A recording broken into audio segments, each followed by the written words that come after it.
right, so the next knot we're going to show you how to do. This is a little bit more of an advanced knot. This is really going to be useful when you're using fine and breakable material, something, you know, in that 5 through 7x fluorocarbon. Gives you a little added reassurance that you're not going to be breaking that fly off. So it's going to start the same way you would do a clinch or an improved clinch, but then right away we're going to add another step. So we're going to go through the eye of the hook, and then we're going to actually turn around and go back through the eye of the hook 2 times. So that gives your fly, you know, a little extra reassurance. You're going to go ahead and pull through, but you're going to keep a loop. So what I'm going to do is I'm going to use my thumb and forefinger here to pinch and retain that loop open. Then I'm going to wrap around the standing end of the material, this end right here. And again, like I've mentioned with the other knots, the thicker the diameter, the fewer wraps you're going to do. The thinner, the more wraps you need to do. So I'm only going to do 4.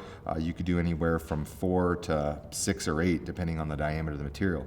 Then simply coming back through, like the clinch, I'm going to go through this opening right here. And as I tighten this knot, I'm going to hold on to the tag.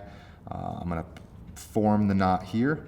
And as it forms, I'm going to go ahead and wet and lubricate this to prevent the material from heating up. Because I'm using paracord, I'm not going to do that. And then you're really going to pull and cinch it down.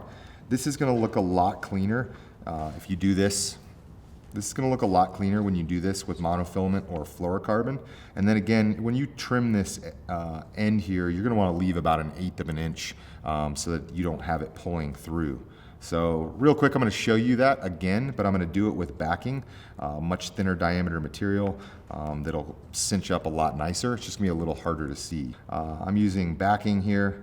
I'm going to go through once with the tag end, and then I'm actually going to go through twice with the tag end. I'm going to bring it back around and form a loop, pinch it, and hold it next to my standing end. Then I'm going to go ahead and make my wraps around the standing end with the tag end. Since it's a thinner material, I'm going to go 4, 5, and 6. So now we have our tag end wrapped around our standing end, and then I'm just going to return this back through the loop, being sure to go through both standing and the tag end side of that loop.